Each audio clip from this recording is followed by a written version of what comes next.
ही 7 दिवसात ऐकण्याची प्रथा कधीपासून सुरू झाली, तर याचं उत्तर आपल्याला आज ऐकायचं आहे का नाही. महाराज ही कथा 7च दिवस का करायची, 7च दिवस का सांगायची, 7च दिवस का करायची, आणि पहिल्यांदा 7 दिवस कुणी कुणाला सांगितली होती, तर याचं उत्तर आपल्याला आज ऐकायचं आहे.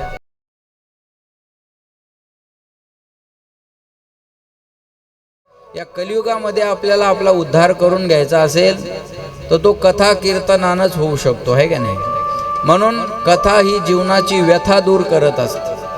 आता म्हातारे माणसं भरपूर कथेला आहेत, आहे का नाही. कुणाचे पाय दुखतात, कुणाची पाठ दुखते, कुणाची कंबर दुखते, बरोबर आहे. पण माऊल्या हो, या 3 तासात आठवतंय का आपलं काही दुखतंय म्हणून? बोला होय माय, आठवतंय का नाही. इथून उठताना मग राम राम राम राम राम राम, बरोबर आहे ना.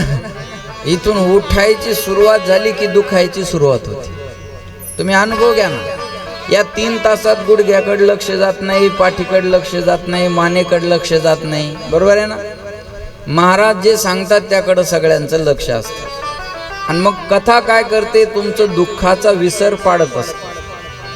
दुःखाचा विसर पडते ना. मग काही माणसं वारीत गेले ना, म्हणतात बाबा महाराज घरी होतो तेव्हा रोज गोळी खावं लागायची, पण पंढरपूरच्या वारीत आल्यापासून गोळीच बंद झाली.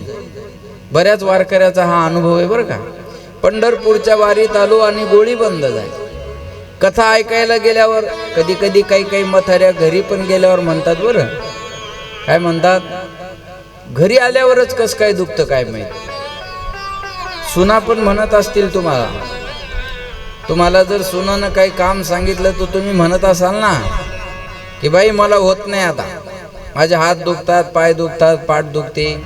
मग सून पण कधी कधी म्हणत असेल, तिथं मंडपात जाऊन बसल्यावर दुखत नाही का, बरोबर आहे ना. असं होत असेल. थोडा मॉनिटर मला सांगायचं काय, दुःखाचा विसर पाडणारी जर काय असेल तर ही कथा आहे. कथा ही जीवनाची व्यथा दूर करत असते, हा लक्षात ठेवा.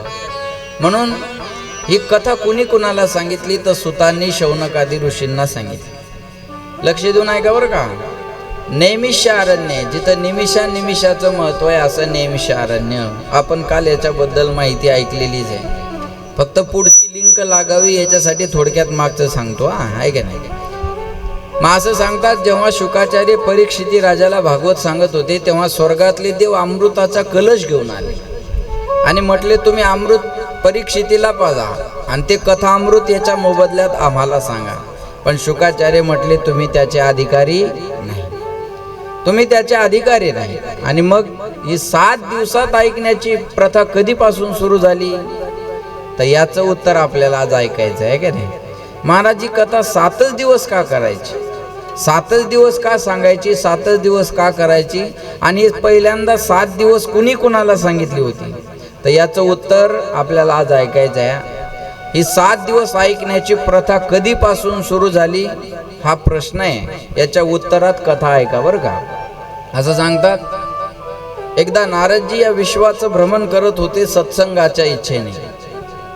एकदा ये विशालायाम 4 ऋषयो मलः सत्संगार्थं समायाता दद्रशुस्तत्र नारदं. सनक, सनंदन, सनातन आणि सनत कुमार हे 4 भावंड विचरण करत असताना, विशालापुरी म्हणजे बद्रीनारायण, त्या बद्रीनारायण मध्ये विचरण करत असताना दद्रशुस्तत्र नारदम, त्यांना नारदजींची भेट झाली. आणि नारदजींची भेट झाल्यानंतर या 4 भावांनी जेव्हा नारदजींकडे पाहिलं तेव्हा नारदजींचा चेहरा चिंतातूर दिसला होता. या 4 भावांना आश्चर्य वाटलं. ज्यांच्या चिंतनाने जगाची चिंता दूर होते त्यांच्या चेहऱ्यावर आज कशाची चिंता आहे, असं वाटतं ना कधी कधी. अहो महाराज, तुमच्याकडे पाहून आम्ही जीवन जगतो आणि तुम्हीच असे नर्वस झाल्यावर मग आम्ही कुणाकडे बघावं, असं आश्चर्य वाटतं ना कधी कधी. किंवा नेहमी हसणारा माणूस जर असेल, रोज हसणारा माणूस जर एखाद्या दिवशी हसला नाही तर बाकीच्यांना आश्चर्य वाटतं, अरे हा रोज मला पाहिल्यावर हसतो ना, आज काय झालं याला, बरोबर आहे ना. आश्चर्य वाटतं का नाही. एखादा रोजच भांडत असेल आणि भांडला नाही की लोक म्हणतात, अरे आज कुणी सूर्य निघला, आज तू भांडलंच नाही कुणाला, बरोबर आहे ना. आश्चर्य वाटतं ना. लक्षात ठेवा, एखादा बोलणारा माणूस जर बोलायचा बंद झाला तर मग आश्चर्य वाटतं, अरे तू तर रोज बोलत होता माझ्याशी, आज का बोलत नाही? तसं नारदजी जगाची चिंता दूर करणारे आहेत, पण आज त्यांच्या चेहऱ्यावर चिंता दिसल्यानंतर या चौघा भावांना आश्चर्य वाटलं. कोण? सनक, सनंदन, सनातन, सनत कुमार. या चौघा भावांना आश्चर्य वाटलं. आणि मग नारदजींना विचारलं याने आश्चर्याने, नारदजी, जगाची चिंता तुमच्या चिंतनाने दूर होते आणि तुम्ही स्वतः चिंतातूर का आहात? तेव्हा नारदजीनं चिंतेचं कारण सांगितलं. ऐका. नारदजी म्हणले, महाराज, मी सत्संगाच्या इच्छेने या विश्वाचं भ्रमण करत होतो. लक्ष देऊन ऐका बरं का. मी सत्संगाच्या इच्छेने या विश्वाचं भ्रमण करत होतो. चौघा भावांनी विचारलं, कथम ब्रह्मन दीनमुख कुतश्चिंता तुरो भवाम त्वरितम गम्यते कुत्र कुतश्चागमनम तव. ओ ब्रह्मन, कथम दीनमुख, तुम्ही असे दीनमुख का झालेले आहात? काते चिंता बोलियेशी, तुम्हाला काय चिंता आहे? इदानीम शून्य चित्तोशी गतवित्तो यथा जनाहा. एखाद्या कृपण माणसाचं धन चोरीला जावं आणि मग त्याचा चेहरा पहा कसा फोटो काढण्यासारखा होतो, तसा तुमचा चेहरा आज झालेला आहे. तुमचं काय चोरीला गेलं? तुमच्याजवळ तर चोरण्यासारखं काहीच नाही. एक विना आहे आणि एक चिपळी आहे, आणि विण्याचा आणि चिपळीचा तर सगळ्याला कंटाळा आहे. बरोबर आहे ना? एखाद्याला जर म्हणलं विना घे ना, तो म्हणतो काही बी सांगा, फक्त विना घ्यायला सांगणार. त्या विनाचा तर कंटाळा आहे. मग नारदजी, तुमच्याजवळ आहे काय? एक विना आणि चिपळी. तुमचं काय चोरीला गेलं? एखाद्या कृपण माणसाचं धन चोरीला जावं आणि त्याचा चेहरा जसा होतो ना तसा चेहरा तुमचा झालेला आहे. नारदजी म्हणले, जे चोरल्या जातं असं धन आम्ही आमच्या जवळ ठेवतच नाही. चोरल्या जाणारं धन आमच्या जवळ नाही आहे. आमच्याजवळ धन कोणतं आहे? श्रीमन्नारायण नारायण नारायण, श्रीमन्नारायण नारायण नारायण, श्रीमन्नारायण नारायण नारायण, श्रीमन्नारायण नारायण नारायण, भजमन्नारायण नारायण नारायण,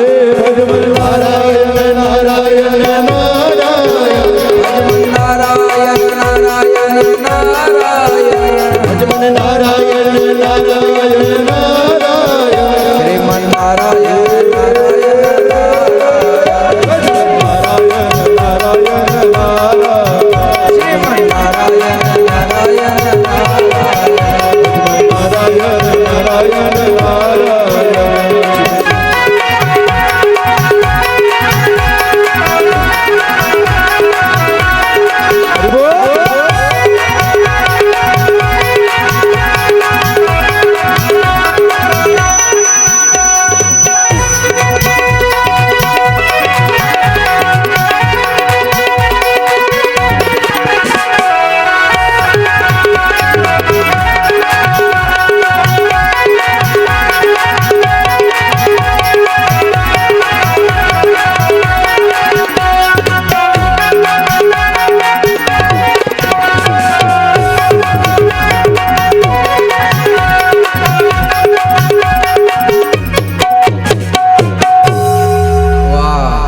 संचासाठी एकदा टाळ्या वाजवा जोरदार. क्या बात. श्रीमन नारायण नारायण नारायण. आमच्याजवळ धन कोणतं आहे? नारायण नावाचं. कोण चोरणार आहे ते? आमच्याजवळ धनच नाही महाराज. कोण सांगतं? नारदजी. कुणाला? या चार भावंडांना. काय सांगतात? चोरल्या जाईल असं धन आमच्याजवळ नाही. मग असं धन जर तुमच्याजवळ नाही तर तुम्ही चिंतातूर का आहात? लक्ष देऊन आहे का बरं का. तेव्हा नारदजी चिंतेचं कारण सांगतात, महाराज, मी एकदा सत्संगाच्या इच्छेने या विश्वाचं भ्रमण करत होतो. आणि या विश्वाचं भ्रमण करत असताना मी कुठं कुठं गेलो बघा. पुष्करम च प्रयागम च काशीम गोदावरीम तथा हरिक्षेत्रम कुरुक्षेत्रम श्रीरंगम सेतुबंधनम एवमादिषु तीर्थेषु भ्रममानयितस्ततः. मी कुठं कुठं गेलो? पुष्करला गेलो, प्रयागला गेलो, काशीला गेलो, हरिक्षेत्राला गेलो, कुरुक्षेत्राला गेलो, सेतुबंध रामेश्वराला गेलो. मला सत्संगाचा आनंद मिळाला नाही. मग सत्संगाचा आनंद घेण्यासाठी मी कलियुगामध्ये गृहस्थ आश्रमी यांच्या घरी गेली. तर गृहस्थ आश्रमी यांच्या घरी मला काय पाहायला मिळालं ऐका. कन्या विक्रेयिनो लोभात दंपती नांच कल्कनम. कलियुगातल्या गृहस्थ आश्रमी यांचं जेव्हा पाहिलं तर या कलियुगामध्ये मुलींचा विक्रय चाललेला आहे. हे भागवतात लिहिलेलं आहे बरं का. ज्याला जिज्ञासा असेल जाणून घेण्याची त्याने ग्रंथ घरी आणा आणि मी सांगतो हे याच्यात तपासत जा. कन्या विक्रेयिनो लोभात. आता लोभात मुलींचा विक्रय चाललेला आहे आणि विक्रय चाललेला आहे. दंपती नांच कल्कनम. नवरा बायकोत सारखे भांडणं या कलियुगात आपल्याला पाहायला मिळतात. कन्या विक्रेयिनो लोभात दंपती नांच कल्कनम. मग महाराज मला वाटलं कलियुगातल्या साधू संताचं काय चाललं जाऊन बघावा. मग मी जेव्हा कलियुगातल्या साधू संताकडे आलो तेव्हा मला काय पाहायला मिळालं. पाखंड निरता संत. हा संत सुद्धा पाखंड परायण झालेले मला पाहायला मिळाले. किती पाखंडी संत. खोटा 20 फुटाचा साप, चिचुके लाख रुपयाला, मध 9 लाखाला 1 किलो भर. बरोबर आहे ना. कलियुगात मला काय पाहायला मिळालं. पाखंड निरता संत. जेवढा पाखंड करणारा असेल तेवढी त्याला किंमत. तुम्ही भुलता कशाला. वरच्या रंगाला भुलता. बरोबर आहे ना. वरच्या रंगाला भुलणारं जग आहे म्हणून वरच्या रंगानं झालेले साधू जास्त पाहायला भेटतात. आपल्या महाराजांना सरळ सांगितलं संस्थांचं वर्णन करू नका आणि माझं वर्णन करू नका. आमच्या लोकाला आवडेल अशी कथा सांगा. बरोबर आहे ना. आमच्या लोकांना आवडेल अशी कथा सांगा. आणि काही महाराज देव दुसरा कोण आहे. मीच देव आहे. माझाच फोटो देवाऱ्यात लावा. बरोबर आहे ना. माझा फोटो देवाऱ्यात लावा. आजपर्यंत एवढी साधू संतांची परंपरा झाली. कोणत्याच संतानं मी संत आहे असं सांगितलं नाही. तुम्ही याला भुलणारी माणसं आहे ना. पाखंडाला भुलणारं जग आहे. बरोबर आहे ना. सोंगे छंदे गाये देव जोडे ऐसे नाही सारे आव घे ग बाळ. लक्षात आलं का प्रमाण. सोंगे छंदे गाये नाटकाचा परमार्थ. जेथे पाहे तेथे देखीचा पर्वत आणि पायाविन भिंत. बरोबर आहे ना. देखोबेकीचा परमार्थ चाललेला आहे ना. लक्षात येते का तुम्हाला. पाखंडाला भुलणारं जग आहे. काही लोक म्हणतात महाराज लोक बिघडले. अजिबात नाही. महाराज बिघडले नाही, बिघडलेले नव्हते आणि बिघडणारही नाही. मग हे चाललं हे काय. बिघडलेले महाराज झाले. कळलं का माझं बोलणं तुम्हाला. बिघडलेले महाराज झाले आणि तुम्ही त्याला महाराज केलं. तुम्ही डोळस परमार्थ करतच नाही. आता सांगू द्या सोपान महाराजाच्या पायाला हात लावल्यावर पोरग होतं. पाय तोडून न्याय बसली. आपल्या लोकायला फक्त सांगायची आवड आहे. बरोबर आहे ना. आपल्या लोकायला सांगायची आवड आहे ना. अरे महाराजांचं प्रमाण आहे. नवसे कन्या पुत्र होती तरी का करणे लागे पती. कळलं माझं बोलणं तुम्हाला. थोडं मॉनिटर वाढ. पाखंडाला भुलणारं जग आहे. पाखंड निरता संत.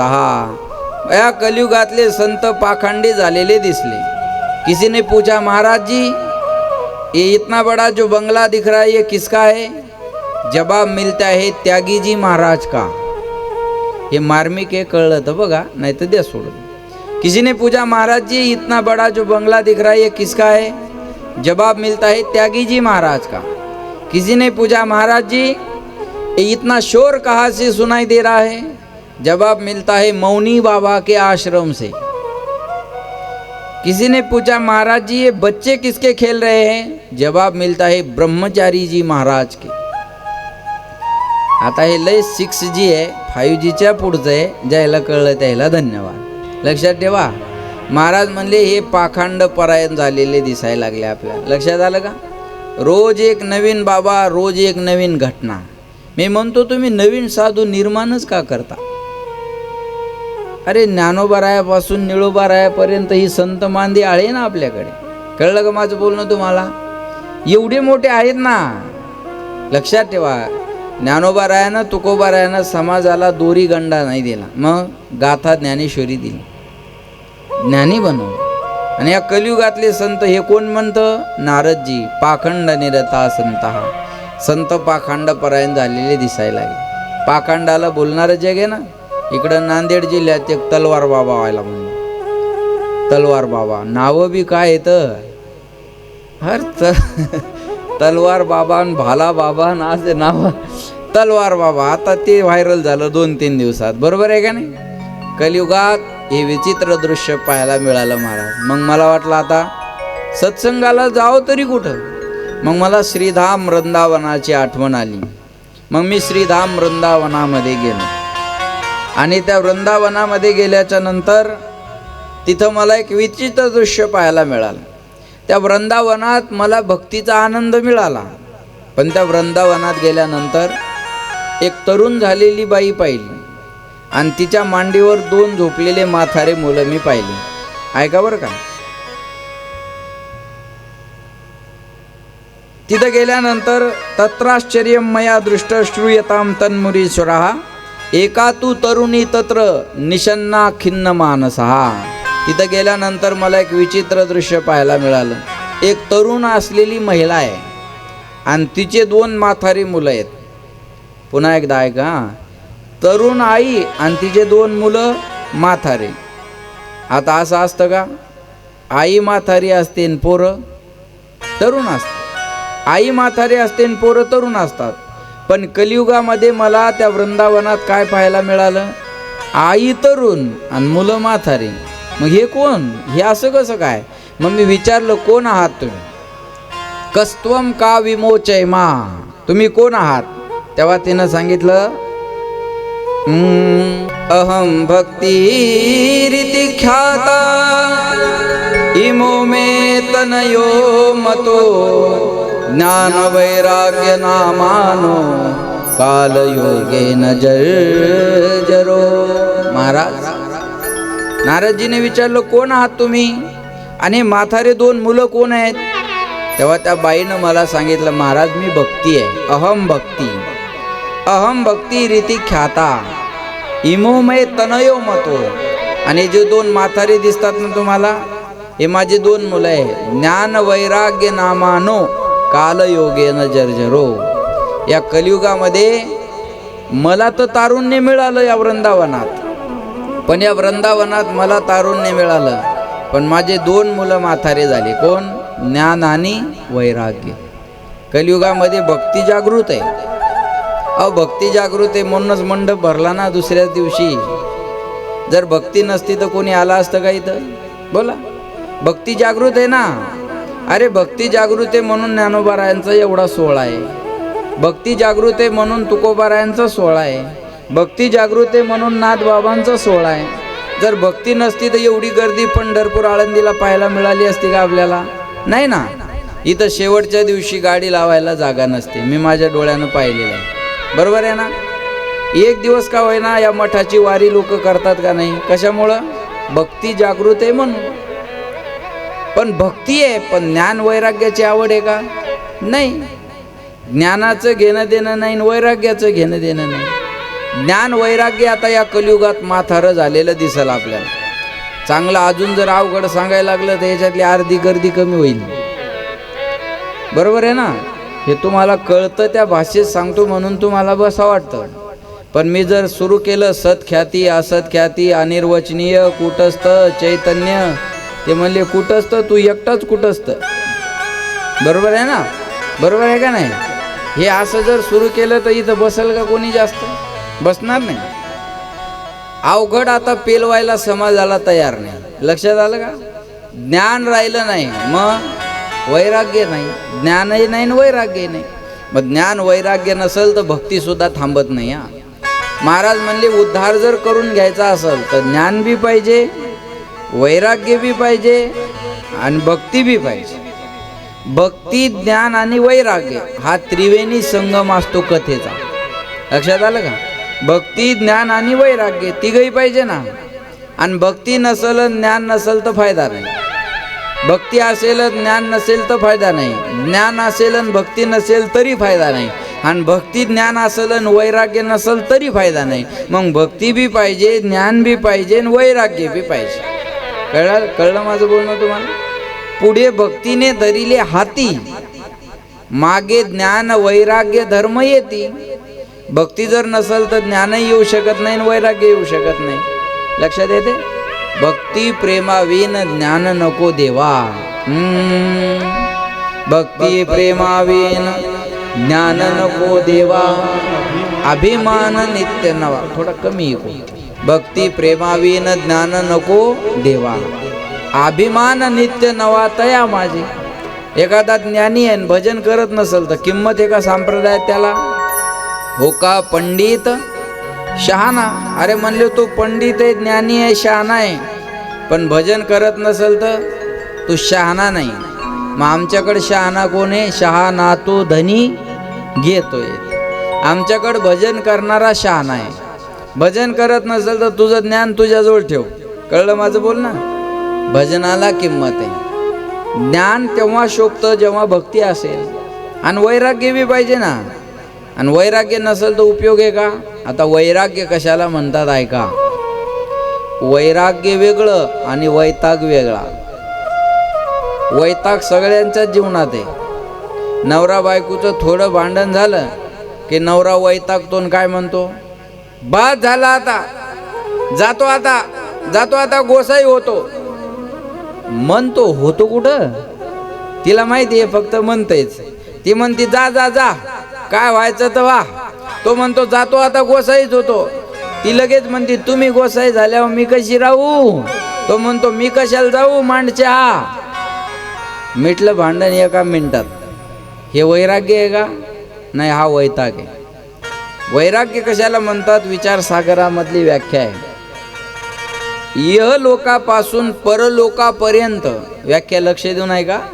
इहलोकापासून परलोकापर्यंत अनुकूल असलेल्या भोगाच्या त्यागाच्या इच्छेला वैराग्य म्हणतात. इहलोकातले तर भोग सोडायचेच, पण परलोकातले भोग सुद्धा सोडायचे. आणि इहलोक परलोकातले भोगाच्या त्यागाच्या इच्छेला वैराग्य म्हणतात. या लोकातले भोग तर नकोच, पण परलोकातले बी भोग नको, स्वर्गाधिक भोग सुद्धा नको. याचा त्याग ज्याच्या जीवनात आहे त्याला वैराग्यवान म्हणतात. आता तुम्ही कोणाला वैराग्य मूर्ती म्हणता? कपड्याला इस्त्री नाही केली की म्हणतात ते वैराग्य मूर्ती आहेत. अरे गुंड्या खाली वरी लावल्या की म्हणतात ते देवावर नसतात, ते भानावर नसतात. अरे गुंड्या न लावण्यात काय वैराग्य आहे? गुंड्या न लावण्यात काय वैराग्य? भोगाचा त्याग घडण्याच्या इच्छेला लक्षात ठेवा वैराग्य म्हणतात. हे कशालाही वैराग्य मूर्ती म्हणतात महाराज. बरोबर आहे ना? वैराग्य याला म्हणत नाही, ही व्याख्या आहे वैराग्याची. लक्षात ठेवा. मग कुणालाही वैराग्य मूर्ती म्हणत जाऊ नका, ट्रबल द्या थोडं. कुणालाही वैराग्य मूर्ती म्हणून जमणार आहे का? जमणार नाही. लक्षात ठेवा. मग भोग वैराग्य असावं आणि ज्ञान बी असावं. ज्ञान पाहिजे ना, ज्ञान बी पाहिजे, वैराग्य बी पाहिजे आणि भक्ती बी पाहिजे. आता एखादी बाई तिकडं फाट्यावर उतरली, चिंचोलीच्या फाट्यावर समजा, आणि रिक्षावाल्याला हात दिला. लक्ष द्या माझ्याकडे. रिक्षावाल्याला हात दिला. ओ दादा थांबा. रिक्षावाला थांबला. अहो ते बारूळला सानप महाराजाची कथा आहे, आम्हाला तिथं जायचं. मग रिक्षावाला काय म्हणतो? किती सीट आहे? रिक्षावाला काय म्हणतो? किती सीट आहे? लक्ष द्या. म्हणती बाई म्हणते मी एक आहे आणि माझी 2 पोरं आहे. काय म्हणती? मी एक आहे आणि माझी 2 पोरं आहे. मग तो रिक्षावाला म्हणतो तुमचे 20 रुपये लागतील, पोरायला फुकट नेतो. काय म्हणतो? तुमचे 20 रुपये लागतील, पोरायला फुकट नेतो. मग ती बाई म्हणते असं कर, या पोरायला घेऊन जाय पुढं, मी येते पायी पायी. कळलं का तुम्हाला? कळलं तुम्हाला? आता पोरं फुकट आहे पण कधी? हो मावल्या हो, कळतं ना तुम्हाला? सोप्या भाषेत सांगा. पोरं फुकट आहे पण कधी? आई बसली तर. आणि आईच नाही बसल्यावर रिक्षावाला पोरायला फुकट नेईल का? नाही. तसं भक्ती म्हणजे आई. आणि फुकट कोण येणार आहे मग? ज्ञान आणि वैराग्य. पण तू असली तर पोरं फुकट. भक्ती असेल तर ज्ञान वैराग्य येईल, आणि भक्तीच नसल्यावर ज्ञान वैराग्य येईल का? जमणारच नाही. एक पोरग स्वीट मार्टच्या दुकानावर गेलं आणि त्या दुकानदाराला म्हणे दादा गुलाबजाम कितीला आहे? गुलाबजामुन कितीला आहे? ते दुकानदार म्हणे 10 रुपयाचं एक आहे. काय म्हणे 10 रुपयाचं एक आहे. मग ते पोरग म्हणे पाक. ते स्वीट मार्टवाला म्हणे पाक फुकट आहे आणि द्या म्हणे वाटी भरून. मग कळलं का तुम्हाला? पाक फुकट आहे पण कधी गुलाबजाम घेतला तर. कळलं माझं बोलणं? पोरं फुकट आहे कधी आई बसली तर. तसं भक्ती असेल तर ज्ञान वैराग्य येऊ शकतं. भक्ती नसेल तर पाकही नाही आणि पोरं बी नाही. कळलं माझं बोलणं तुम्हाला? गुलाबजाम घेतला तर पाक फुकट आहे. भक्ती असेल तर ज्ञान वैराग्य येऊ शकतं. अहो इथं येण्यासाठी पहिल्यांदा काय पाहिजे? अंतःकरणात भक्ती पाहिजे. मग इथं आल्यावर आता ज्ञान वैराग्य मिळणार का नाही? भागवतात ज्ञानही आहे आणि भागवतात वैराग्यही आहे. म्हणून महाराज म्हणले भक्ती ज्ञान वैराग्य या तिघांसाठी हे भागवत. लक्ष देऊ नाही का? मग माझे 2 मुलं ज्ञान वैराग्य म्हातारे झाले महाराज. मग तुम्ही काय करा? माझ्या 2 पोरांना तरुण बनवा. भो भो साधू क्षणम तिष्ठ मच्चिंतामपि नाशय दर्शनम तव लोकस्य सर्वथा गहरम परम. महाराज ओ साधू बाबा, ओ साधू बाबा थांबा.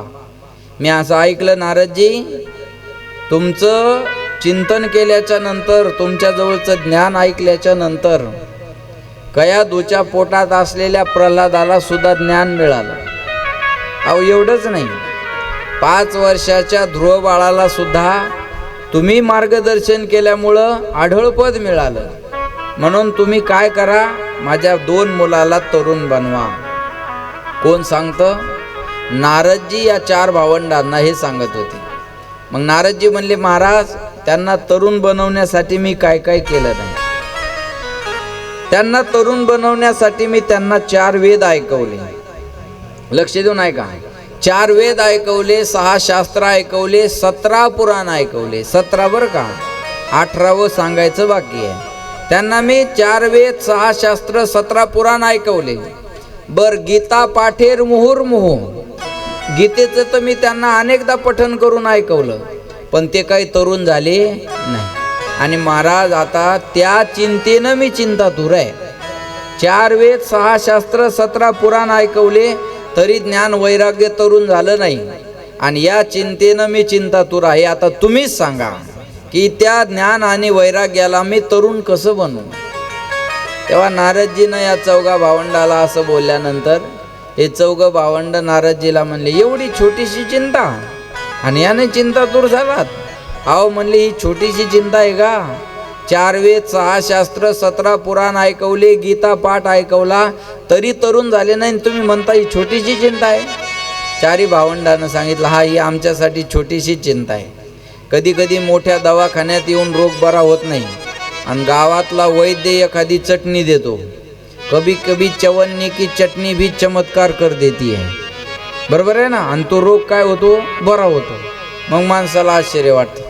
अहो मुंबईला दवाखान्यात जाऊन आलो आणि रोग बरा झाला नाही, पण आमच्या गावातला साधा डॉक्टर आहे हो, पण त्यानं गोळ्या दिल्यानं फरक पडला वा. कधी कधी असं होतं बरं का.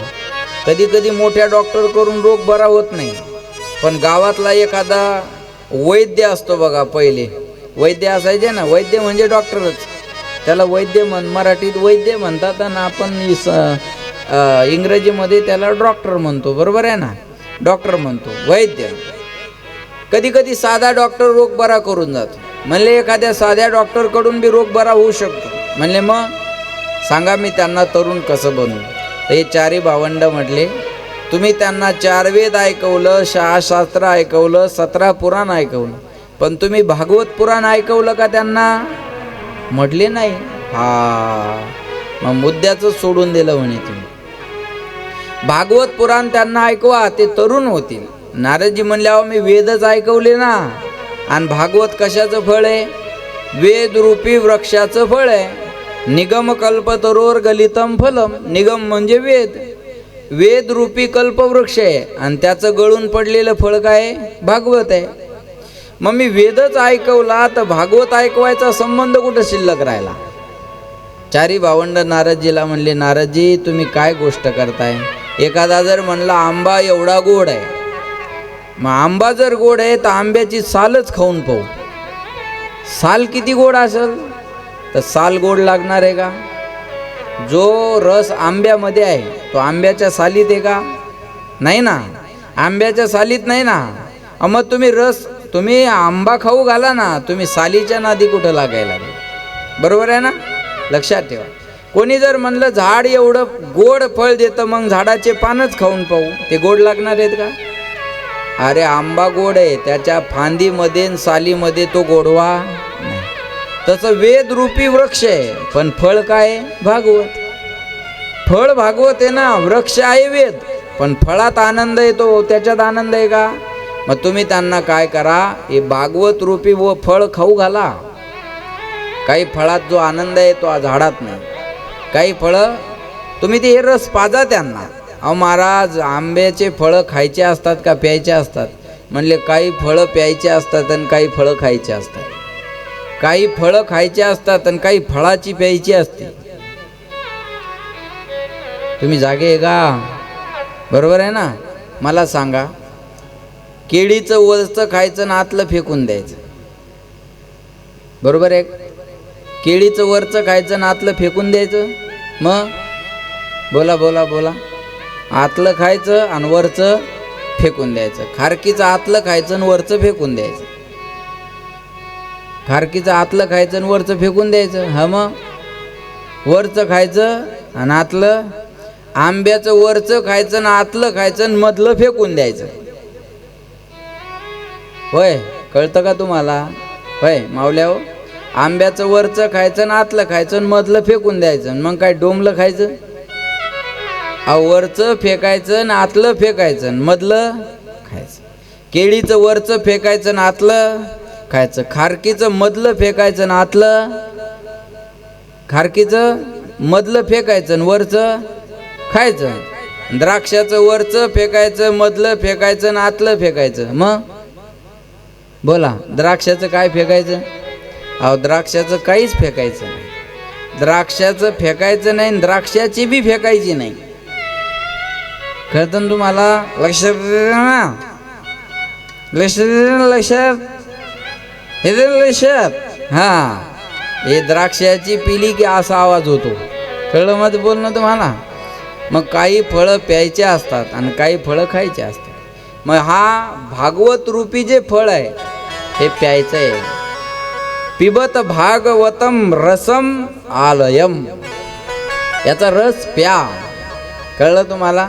ब्रह्मरस घेई काढा आणि तेने पिढा वारेल. ब्रह्मरसाचा काढा घ्या, पण याच्यासाठी पथ्य काय? पथ्य नाम विठोबाचे, पथ्य नाम विठोबाचे. बोला, पथ्य नाम विठोबाचे, पथ्य नाम विठोबाचे. पथ्य नाम विठोबाचे, पथ्य नाम विठोबाचे, पथ्य नाम विठोबाचे, पथ्य नाम विठोबाचे. अनेक वाद जे नसे आते नसे, पथ्यनाम विठोबाचे, पथ्यनाम विठोबाचे. अनेक वाचे नसे. पथ्य नाम. थोडा आवाज द्या दाजी, आवाज वाढवा. 3 तास बोलायचंय हो, सोपं नाही. तुम्हाला फक्त बटन फिरवायचं आहे का नाही? थोडं वाढवा ना, मॉनिटर वाढवा. हॅलो, लक्ष द्या माझ्याकडे. हा, महाराज म्हणले हा रस घ्या, ब्रह्मरस घेई काढा तेने पिढा वारेल. पथ्य नाम विठोबाचे. पथ्य काय आहे? देवाचं नाम, एवढंच पथ्य आहे. लक्षात आलं तुम्हाला? मग या कलियुगामध्ये सांगितलं, लक्ष द्या माझ्याकडे. या कलियुगात भक्ती तेवढी तरुण आहे, पण ज्ञान वैराग्य म्हातारं झालं होतं. आणि त्या म्हातारं झालेल्या ज्ञान वैराग्याला तरुण बनवण्यासाठी नारदजीनं हे भागवत ऐकवलं. कुणाला? पहिल्यांदा 7 दिवसात ऐकवलं भक्ती ज्ञान आणि वैराग्याला. म्हणजे मग हे भक्ती ज्ञान वैराग्य महाराज, हे कलियुग जर एवढं वाईट आहे तर मग याला ठेवलं कशाला? म्हणले कलियुगात एक गुण चांगला आहे. कोणता? यत् फलम नास्ति तपसा न योगेन समाधिना तत्फलम लभते सम्यक कलो केशव कीर्तनात. कलियुगात एक गुण चांगला आहे. कोणता गुण चांगला आहे? कलियुगात कीर्तनानं देव मिळतो. पण ते कोणतं कीर्तन? शंकर महाराज नाम संकीर्तन साधन पैसोपे. वा वा. नाम संकीर्तन साधन पैसोपे.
टाळ्या वाजवा शंकर बुवासाठी.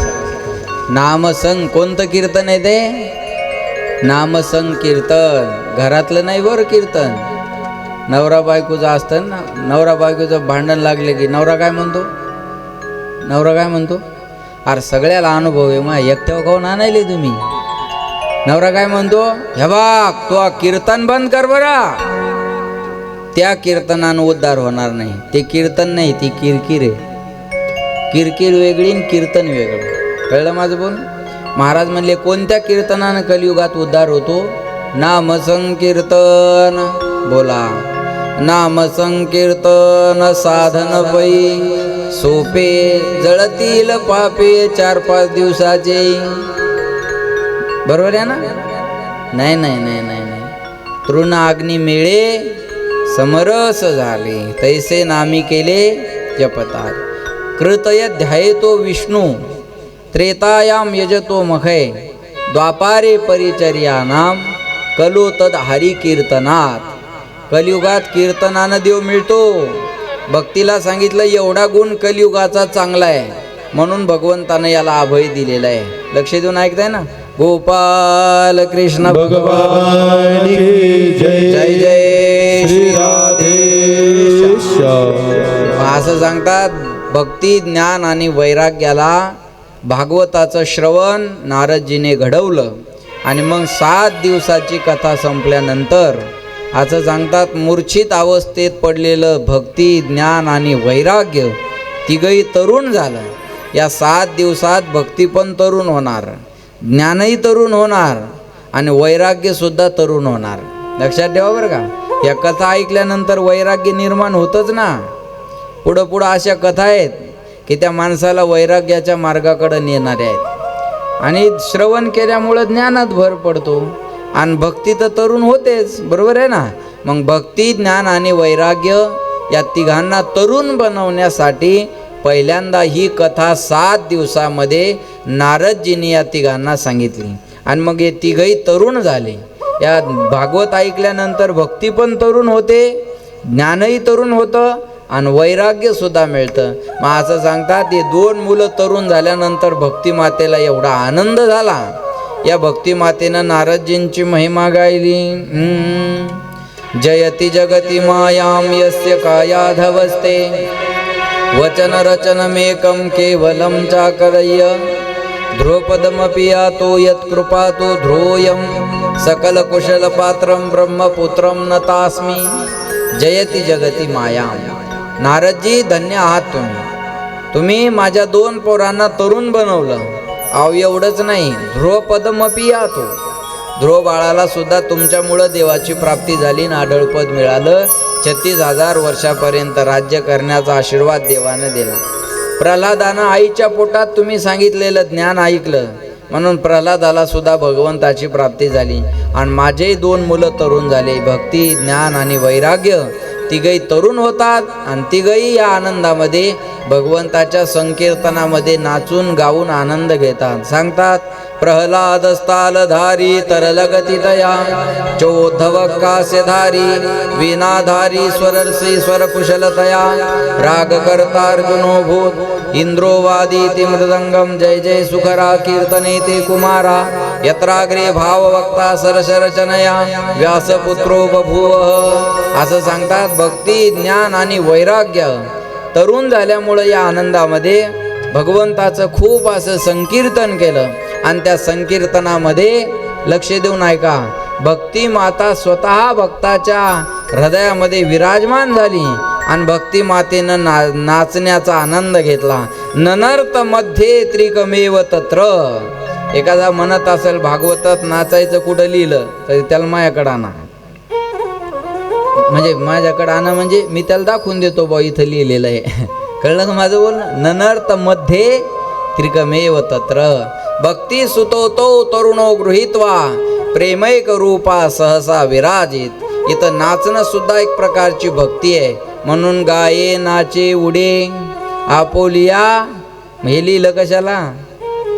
एखादा जर विरोध करत असेल पावल्या खेळायला तर त्याला हे प्रमाण सांगा. गाये नाचे उडे आपोलिया छंदे मनाचे आनंदे आवडीने नाचू कीर्तनाचे रंगी ज्ञानदीप लावू जगी कीर्तनाचे निनटनाचे व नाशिले व्यवसाय प्रायश्चित्ताचे. इथं नाचणं सुद्धा एक प्रकारची भक्ती आहे. लक्ष देऊन ऐकताय ना? मी गातो नाचतो आनंदे, गातो नाचतो आनंदे, गातो नाचतो आनंदे, मी गातो नाचतो आनंदे. मी गातो नाचतो आनंदे, मी गातो नाचतो आनंदे, गातो नाचतो आनंदे, मी गातो नाचतो आनंदे. वेडा झालो मी तव चंदे, वेडा झालो मी तव चंदे,